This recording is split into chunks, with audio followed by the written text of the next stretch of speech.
Could this be the Gaffote? Greatest air fryer of all time? I think that kind of worked. This, folks, was an absolute bargain Black Friday deal that I actually got tweeted about recently. I came across this on Facebook and thought I'd share it with you. Had a little glance, it was a Black Friday deal. For £129, I replied this could be the one. This by Breville is the Halo Flexi Air Fryer. 2,400 watts of pure multifunctional air fryer goodness in what feels like a fairly cheap carcass, but we'll come on to that. I'm quite excited because this could tick all the boxes for my air fryer needs. It's fair to say I didn't think I'd be doing another air fryer video this year. We've like hammered them quite hard. I've loved falling in love with them, really. Well, just good friends. But throughout those videos, I've said what I really would like in an air fryer, and that is a clear view window, which this has got, and the ability to cook multiple things at the same time, which this does tick the box. So Alan, who's having a day off today, or even Hugh, our super budget bucket one, that's the official term I called it, but apparently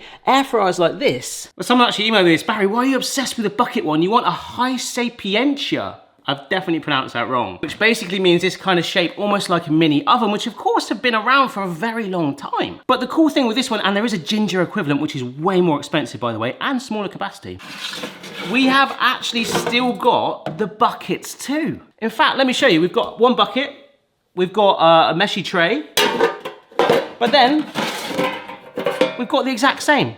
The only thing I don't like is it's got this quite budget handle thing, because what you have to do to actually get it into here is you clip it up and oh my gosh.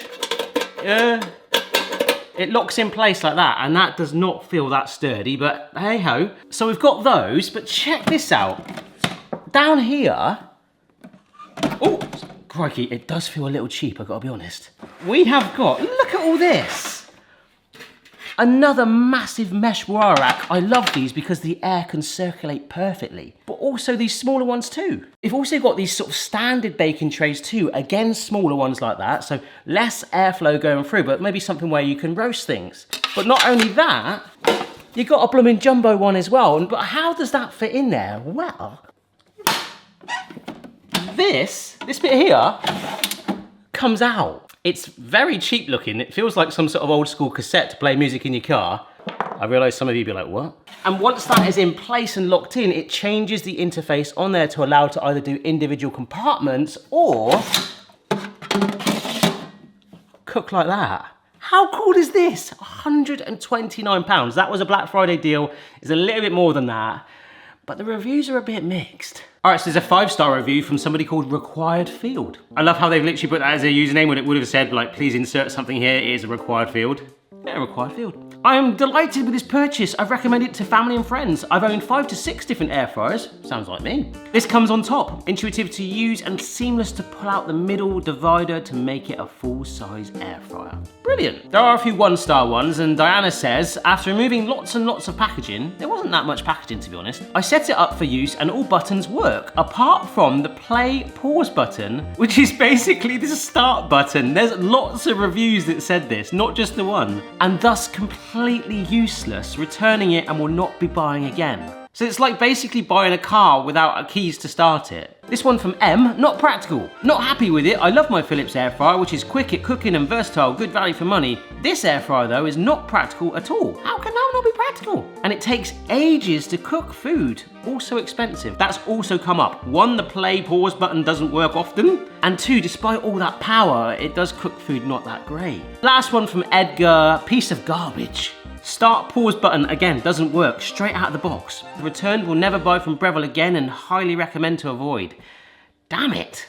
Well, the one thing compared to the Ginger one, it came with like a massive box. You know, it's like 12 in one. There is so much different functionality. We won't test it all, like, you know, finishing at the same time, which we've seen before with the Ginger models. And in fact, the instructions and the recipes and kind of like just the feel of the Ginger one compared to this feels almost as cheap as Alan.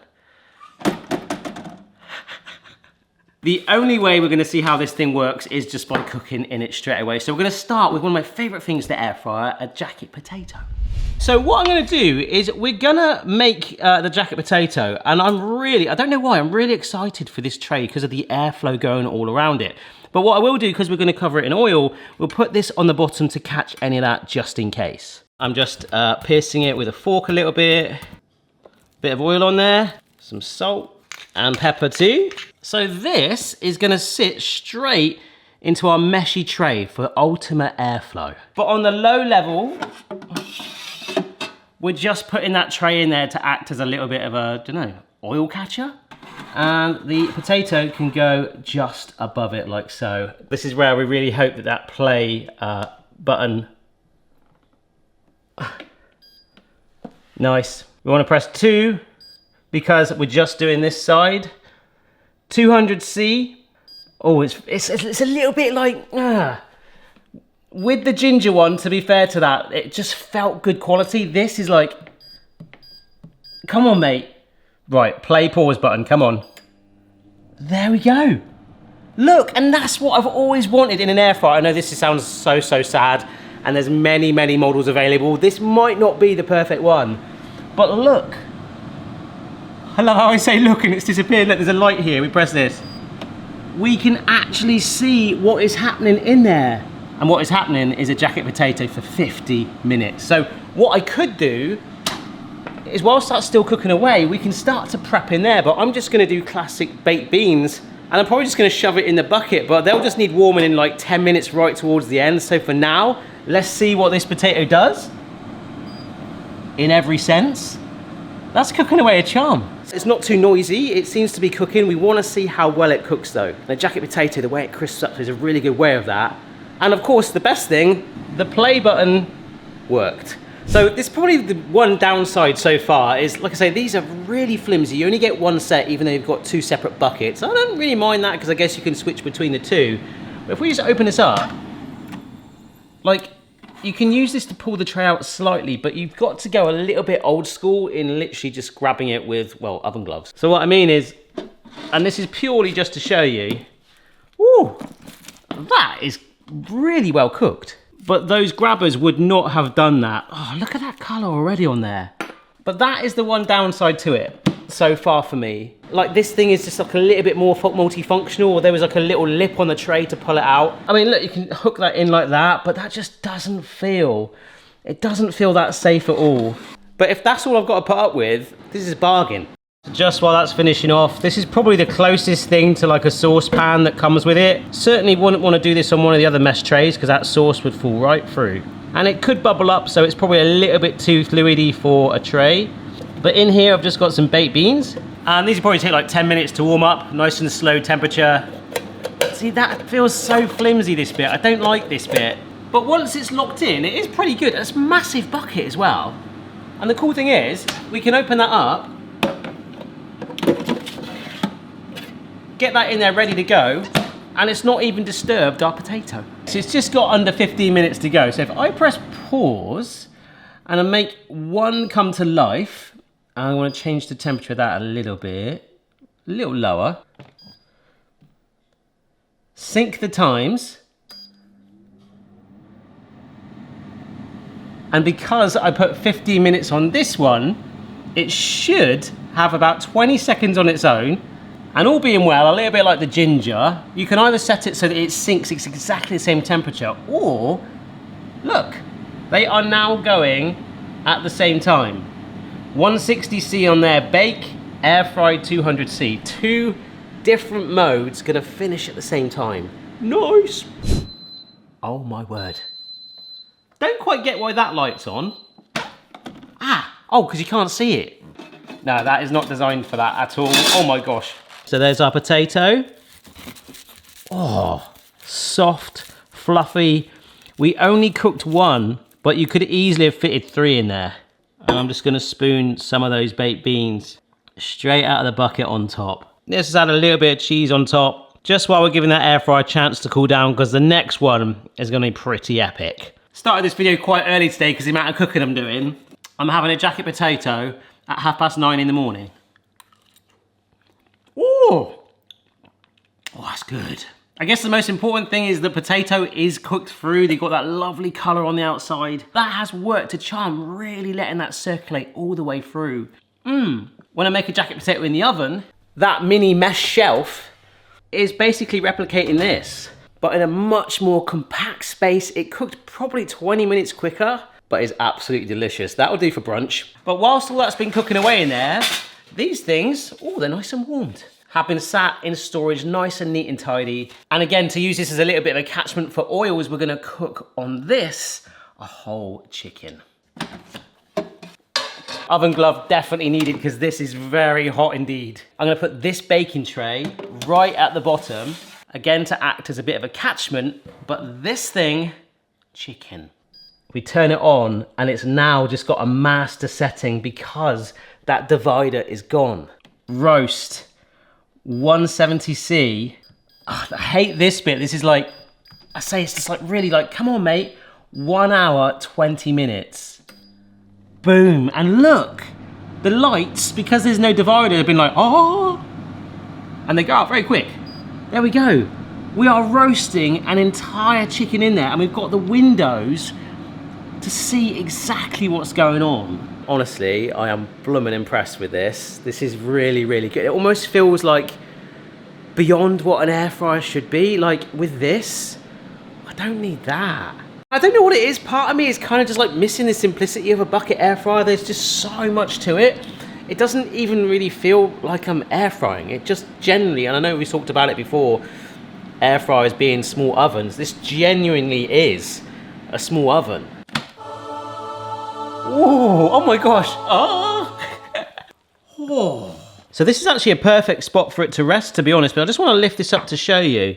Can you see all of the fat and juice that's been collected there from the chicken? And that's a really good theory for the next thing I want to do. My daughter Phoebe is vegetarian. Obviously, sometimes she just wants a nice quick fix on a weeknight evening, like chips and vegan chicken nuggets, which are actually quite good. But sometimes by doing that, and it happens quite a lot to be honest, it sort of dents your creativity and you feel like, well, okay, if they're doing that, I'll just bung some in as well and we'll just double it up. But of course, by having the divider back in there, we've effectively got 2 separate ovens at the same time. So we can do a meat-free bodged emergency side along with something a bit more fun based on those chicken juices there and a recipe I did a while ago. Now this was based on a recipe by Alton Brown. I think it was called Paprika Chicken or something like that. But it kind of self-sauces. So these are some thin sliced potatoes that just go on the bottom rack here. And when I did this originally, you actually use a cooling rack. You know what you use for baking? You use a cooling rack in your oven, but of course we've got those mesh trays. They are potentially gonna get rained on by some chicken slathered in paprika. So that's our bottom tray. So in here is some paprika, and here is some oil. So I've got about a tablespoon there. And if we mix this together, now it's this that is eventually gonna end up on that. So I blooming loved this recipe when I did it before. We stick it in the tray. With my clean hand, that's gonna go up there. The potatoes and the onions underneath it. One sec. So we're gonna cook that chicken. The juices of the chicken with the paprika paste are gonna roll down through the meshy tray onto those potatoes and onions that are not only gonna cook, but actually get cooked in the juices from the paprika chicken. So good. 25 more minutes on that side, then you bung that in, and this should work a charm. That is smelling unbelievable. I've just turned it over. So inside number 1, got the chips now. These are the vegan nuggets. So kind of like get out of jail, bodged, rushed emergency thing where you've got someone that's like, wants something basic, meat-free. Other side, oh yeah. And it's just like so lazy. I kind of love it, but I feel like I should be like doing more. If you're interested, the chicken is really good. I'm just praying that play pause button doesn't break on me. Here we go. Start with a basic thing. And again, we can't really use those grabby things, so you do need oven gloves, especially for the tray because there is nothing for it to grip on. But look, nice golden brown chips. For one half, you've got your fussy eater that just wants a nice basic dinner.